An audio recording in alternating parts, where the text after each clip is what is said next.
An introduction to SEO. So now you know how money is made online and how you can get rich from a website that doesn't sell anything. More to the point, you know why you need traffic and eyes on your brand in order to be able to generate that money. And how do you get eyes on your brand? The number one option for most sites and businesses is to use Google. Google is by far the largest site engine, and most of us use Google to look up anything we want to know or use. Want to buy a hat? Then you'll probably search Buy Hats online. Want to find out the best exercises for getting great abs? Then you'll probably search for best ways to get great abs. Search engine optimization is all about making sure that your site is the one that comes up first or near the top when someone performs a relevant search like this. That way, people who are looking for your products or your content will find your site. This is still probably the most effective way to bring new visitors to your site and to increase your brand's visibility. But how do you get to that point? A brief history of SEO.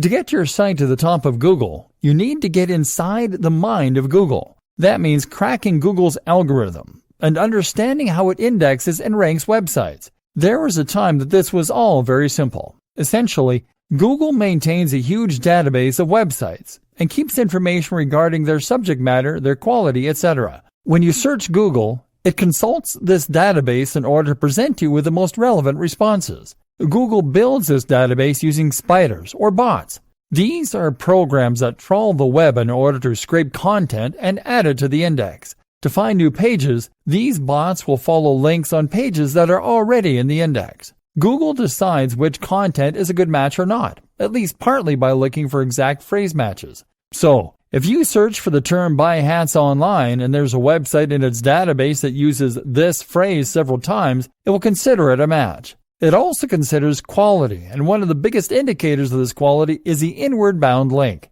The reasoning behind this is that if a website has linked to your website, then it must approve of your website. This looks like a testimony of sorts, and so the more links that point to your site, the more important and high quality it is thought to be. And back when Google first launched, this was pretty much the only thing you needed to know about SEO. To get to the top of Google, you just needed lots of content that would use the same keywords over and over again. And you needed to get lots and lots of links pointing to your site, ideally from relevant sources. So, if you wanted to build a website about making money online, you would start by researching keywords. That would mean using Google's keyword tool in order to see which queries related to your topic were the most popular among users. In other words, which phrases get searched for the most. Let's say you then pick Make Money Online. From there, you then start adding new articles to your website, each containing the phrase Make Money Online a few times per paragraph. And on top of that, you then write content to submit to other websites, perhaps some content farms like eZine articles back in the day.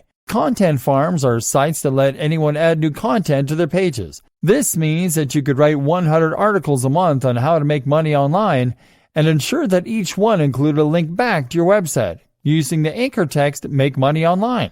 And with time, these practices would be enough to ensure that you got to the top of Google. But that was then. SEO is much more complex, and in many ways, it has evolved to the point of being something completely different. So, let's examine what it involves now, shall we? A penguin, a panda, a pigeon, and a pirate walk into a bar. Google was once simple, and the web was like the Wild West. Whoever drew fastest would ultimately emerge victorious. But there was an obvious problem with this, because it meant that anyone could get to the top of Google without there being any real necessity to create a high-quality website. You could write the lowest quality content in misspelled, broken English, and you could cover it in spammy ads. But as long as you had lots of keywords and lots of links, you'd still come out on top in the results. That meant that people who used Google would end up getting burned because they'd click on low-quality results. And if that carried on, Google would risk losing customers. If every time you searched Google, you found websites that were trying to steal your credit card information, you would probably eventually stop trusting Google. It got so bad that people even started using article spinners. These were tools designed to copy other people's content, replace all the words with synonyms, and then publish it. The result was an unreadable jumbled mess, but it was enough to crack the system. Remember, Google is just like any other website owner. Their customer is the advertiser, and therefore the visitor. They have no loyalty to the website owners, and they are under no obligation to ensure that you keep getting traffic. So, Google evolved. Google changed its algorithms to become more sensitive and smarter. Now, if Google detects attempts to game the system, it can penalize content that was designed to trick Google, and that wasn't offering any quality in return, and it could ensure that only the best quality got to the top. Google's algorithms rolled out, each with a different name, and each of which would shake up the market in a huge way. For example, all Google's updates and what they mean for a good SEO strategy. Panda. Panda was the first big algorithm update to launch, and this was designed to penalize all those sites that had plagiarized their content, that had used spam, or that had used keyword stuffing. Keyword stuffing is when you try to get Google to rank your site for a certain keyword and you go way overboard in inserting the keyword into your text to the point where it becomes unreadable. Welcome to this Buy Hats Online website. Looking to buy hats online? Buy hats online here. It sounds funny, but people were really doing this. All those sites that were guilty of so brazenly manipulating Google's algorithms were punished, sent right down to the bottom of the SERPs, search engine results pages. This actually destroyed some businesses, and many people were very angry at Google as a result. But in Google's defense, it had always told site owners to write for the user and not to write for Google. Penguin. Penguin targeted spammy techniques focused around links. All those sites that had created hundreds of thousands of links on low-quality sites were penalized. Fortunately, Google also presented a links disavow tool that site owners could use to disassociate themselves with low-quality links. Google emphasized the importance of quality links over quantities of links. In other words, if you get a link from the BBC, then it will be worth infinitely more than 1,000 links from eZine articles, simply because anyone can get links from eZine articles, and a link from the BBC is a genuinely impressive testimony. The best way to think of this now is as a game of degrees of separation. Certain sites have much more clout than others. A site with an .edu domain or a .gov will have a lot of authority and trust to begin with. Likewise, sites that come up in Google's news section also must carry a lot of influence. If you can get a link from one of those sites, then this could change your fortunes overnight. But failing that, you can try getting a link from a site that has a link from one of those sites. Failing that, get a link from a site that has a link from a site that has a link from a site that has lots of authority and trust. In other words, get as close to the most influential brands in your niche as possible to reap the major rewards. Pirate. Pirate focused on stolen content and copyright breaches. About time, too. In 2017, another update called Fred reinforced this by penalizing sites that were violating Google's webmaster guidelines. Affected sites were typically low-quality sites designed purely to bring in ad revenue. Pigeon. Pigeon is all about local search, and it basically makes the location that the search is being carried out in even more important. That's why one of the best strategies for a new SEO campaign today is to start local. Start by targeting Buy Hats Online Santa Monica, and only then branch out into other areas and more global searches. Another update in 2016 called Possum doubled down on this, with queries performed closer to a business being more likely to bring that business up as a result. Mobile. The mobile friendliness update was designed to make webmasters create sites that would be optimized for mobile. This meant they should load quickly, use a responsive design that would change shape depending on the size of the screen, use touch-friendly navigation elements. Speed optimizations became especially important, in fact, and this is something that Google is really pushing for right at the moment. It wants to ensure that users have the best possible experience from start to finish.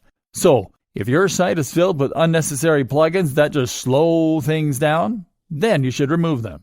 Google actually offers a site speed test and a mobile friendliness test, both of which can be run very easily through the browser. Test both these on your site to ensure that your page meets the new requirements, and you can avoid being penalized for not catering to what is now a significantly large portion of the overall audience. AMP. Another thing to look into if you really want to get into Google's good books is AMP. This stands for Accelerated Mobile Pages, and is a new initiative from Google that is designed to encourage creators to create a second, highly mobilized, super quick version of their site. This is possible to achieve through a single plugin if you use WordPress, and once that is in place, your site will be able to appear at the top of the other search results with an image from your site and an AMP logo to encourage more users to click it. RankBrain. RankBrain was introduced in 2015 to help Google better match the intent of a query rather than looking for precise keyword matches. It is not so much an algorithm change as it is a specific tool that Google uses and that relies on machine learning in order to properly understand the content of websites and the precise meaning of search terms. Between this and Panda, keywords became far less straightforward. They're still important, yes, but now so too is using synonyms for those keywords, natural language surrounding the keyword, and using the exact key phrases subtly. Today, the most common advice is to use keywords with a density of around 1 to 2%. That means 1 or 2 keywords for every 1 to 200 words. I personally recommend going even less. Meanwhile, the use of synonyms and related language is what's known as latent semantic indexing. It's also important to think about the placement of your keywords. A keyword used in the first few sentences, in the header, in the footer, etc., all carry more weight than a typical keyword used anywhere else in the copy. RankBrain is constantly evolving, using huge amounts of data to better understand what users respond well to. And that doesn't just mean keyword use. It also means that you need to offer deeper, more meaningful content. The recommendation among many creators is to aim for content that is anything from 800 to 2,000 words long. This should include links out to other useful sites to act as references. I highly recommend linking out to research and studies if you are writing a scientific piece. And it should include images and charts and bullet points. RankBrain also brings even tighter focus onto UX, user experience. Using its machine learning chops, RankBrain can look around your site as though it were a real person, and it can decide what makes for a good experience and what makes for a bad one. So even if you have great content, RankBrain will penalize you if your site is poorly laid out, or if that content doesn't use a nice readable font with big headers. The new SEO, and everything you need to know to succeed. With all these changes, the face of Google was completely rewritten and altered. The latest version of Google's algorithm is called Hummingbird, but this in fact incorporates all of the above algorithm updates, machine learning tools, and more to form a cohesive whole. Moreover, Hummingbird is different from previous Google algorithm updates because it has the ability to grow, adapt, and evolve on the fly. Now that means that Google can update its index from day to day and change the way it looks at our sites. And that means that anytime we crack the code, it can change again. It means we can't settle into a rhythm thinking that we've figured out how to do SEO because it will change again. So instead, all we can do is to understand what it is that Google wants and to ensure that our goals are aligned with Google's. And what does Google want? As I said earlier in this training, it wants to serve the user. It wants people to find the content that they are looking for. It wants that content to be high quality. And it wants them to have a good experience with it. Because that way, they will have a good experience with Google. And that way, they'll be much more likely to come back for more in the future. So your aim, difficult though it might be, is to try and forget about Google on the whole. You should keep keywords in the back of your mind. Every now and then, try to target a topic that is being searched for but isn't highly competitive. Occasionally, give your headings catchy names. But do not write your content with the main aim of impressing Google. Aim to deliver the best possible experience for your audience. Associate with only the highest quality brands that have a similar ethos and message. Write content that is comprehensive, original, and interesting. Build links on high-quality sites and not in droves. In fact, this is the most important tip for good SEO. Engage in guest posting. Write a post for a high-quality site and offer to swap that for a link back to your page. Use influencer marketing. Collaborate with other creators in your niche. And research the backlinks of your favorite sites so that you can see how they got to where they are. Try to make your content natural, and try to make your links natural. Write content so good that people want to look to it. Optimize, speed up, and improve your website at every opportunity. As long as your site is genuinely good, if it is the best at doing what it does, then your goals are aligned with Google. And that means that every future algorithm update should be more likely to benefit your brand rather than penalize it. It should help you rank higher, not lower.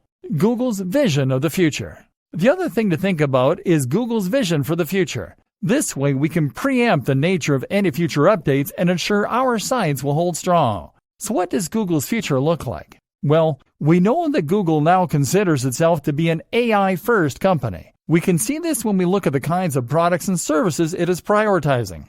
Google Search on mobile has evolved to become Google Assistant. Google now wants you to be able to talk naturally to your voice assistant, and for it to answer you with relevant information it has pulled from the web. This explains the importance of RankBrain. People don't search Google Assistant by saying, buy hats online. They search Google Assistant by saying, hey Google, where can I buy some hats? This means that Google now needs to understand not only the words you say to it, but also the meaning behind those words. So, avoid the temptation to focus on distinct keywords and move more towards answering questions, providing services, and filling niches that you see in the market. Remember, Google will only get smarter. So, if things like beautiful, well-composed images don't matter yet, then they will soon. And if Google is only so-so at checking grammar at the moment, it will get better. Read the Associated Press guidelines. Learn how to write using the inverted pyramid style. And seeing as Google Assistant will occasionally bring up a website to show the user on their phone, make sure that your site is well suited to being quickly loaded on a mobile device. You should definitely look into using AMP formatting for your websites if you want to get more traffic to the mobile version of your site. As mentioned, this can be done easily through a single plugin. At the very least, make sure your site is speed optimized and make sure that it is mobile responsive and has an easy UI for touch input. Avoid hover over menus and the like. You should also make sure that you are using Google's markup language for rich snippets.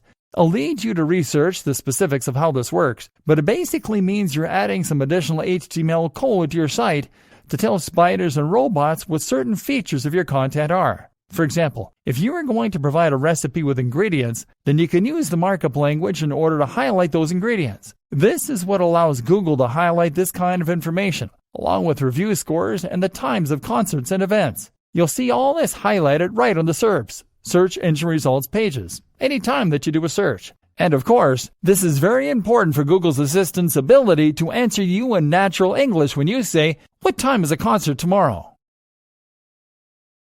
Content marketing. SEO is only one tool you can use to promote yourself, however. The other is content marketing. And the two actually go hand in hand perfectly. So, content marketing means that you're adding content to your website to bring more traffic. But this time the aim is to bring repeat traffic from visitors. You are more interested in engagement and loyalty than short-term spikes in numbers. Think about the reasons that you go back to any website. The answer is because it provides consistently high-quality information for you on a regular basis. And therefore, you want to go back and see what will be the latest information. And if you trust and respect the author, then you will go there whenever you have a question on a particular topic. It's great when you find someone you trust or a site that you find entertaining. In other words, then, it is the content that is bringing you back to the site. And that means that it must be well written and unique. Content marketing works like so. You discover a post through social media or Google, read it, and leave. You discover another post another time in the same way. You notice the brand and you think, I quite like this site. It comes up again. You then decide to check it out the next time you have a related question. You then bookmark it and decide to check back regularly. You are now a fan. So, content marketing means writing consistently high quality and engaging content and then sharing it. It means using this process in order to build trust, authority, and relationships with your audience. And this is precisely what you also now need to do for effective SEO. So, it is all starting to come together. How to write great content. This is where so many people will go wrong though, as they simply don't know what it is that makes great content. So many people will decide to get into internet marketing by looking at which niches are most popular or most profitable. Maybe they pick fitness, or they pick dating, or they pick make money online. Never mind that they have no knowledge or interest in that topic. Then they set about either writing or commissioning the most generic posts they can possibly think of on these topics. How to get six-pack abs. 10 best push-up exercises. How to get a big chest. Or 10 SEO mistakes you're making. How to get more visitors. They then share this content to social media and then they wonder why people don't come flocking in. The simple fact of the matter, these articles are dull. People are in a hurry. You are not offering any value. These posts are a dime a dozen. We've seen hundreds of them before in our travels. Would you stop to read a title like that? And this is why I'm going to say something unpleasant to hear. If you don't have a genuine interest in the niche you're in, then there is no point being in that niche. Because in order to offer any value, you need to say new and exciting things. And to do that, you need to understand the topic completely. Instead of saying, how to get six-pack abs, then, you might say, how cardio acceleration can help you to burn 900% more fat. That's actually a real thing, and a real statistic, by the way.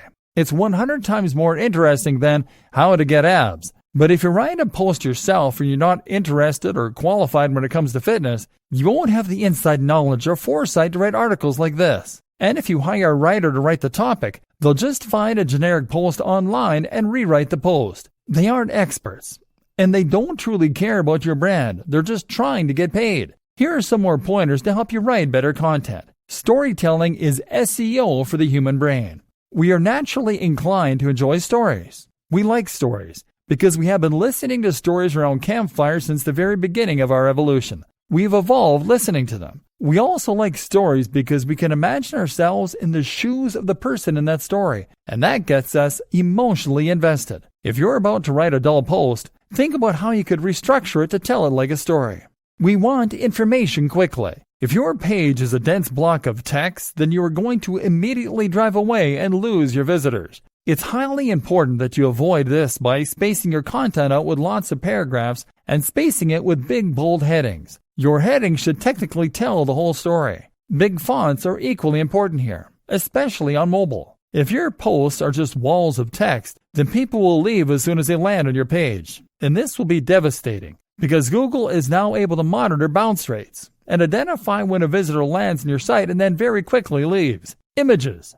The images you use to decorate your content are incredibly important, and they can make a huge difference to your bounce rates, to your audience's enjoyment of your content, and much more. An image will immediately communicate the topic of your post, and if it is taken well, then it will help to increase the apparent production value of your site too. A big, beautiful image can convey an emotion and get people really excited to read your content. Plus, you can actually optimize your images for Google Images by using the right dimensions, 16 by 9, the right tags, and the right file names. It's possible to get some pretty great images for free from stock image websites, but you know what? By far the best strategy of all is to take the photos yourself. This way, you can not only create the most stunning and beautiful images, but also ensure that they perfectly fit the topic of your post and back up your points. Instead of being generic and somewhat relevant, the image can become the perfect partner for whatever your post is about. This means investing in a great camera, and it means learning the basics of composition, framing, using manual settings in your camera, etc. But it's definitely worth it. If nothing else, it is worth it because you'll be able to sell this service as an additional arrow in your quiver, and as part of a comprehensive web marketing service. Content development should mean multimedia content development. Use the right headings. Another tip is to make sure that you always use the right headings. That means that you should make sure your articles are sound and as interesting and exciting as possible. It's interesting to look at clickbait as a source of inspiration here. Clickbait titles are the ones you see on social media sites that use cheap strategies to get you to click. These will use fake anticipation and mystery, for instance, to get you interested. What happens next will blow your mind. 5 weird tricks to lose belly fat. Number 3 will blow your mind. The omitted key piece of information sparks curiosity in the viewer, and they click the link. The unfortunate reality is that 9 times out of 10, clickbait offers nothing of value. It is just poor quality content, spam, or even a bunch of ads. Hence the terrible reputation that this approach now has. But you can learn from it. Put the emotional hook of your content right in the title. Keep the USP front and center. And then just make sure you actually deliver on that promise when your readers click through and find your content.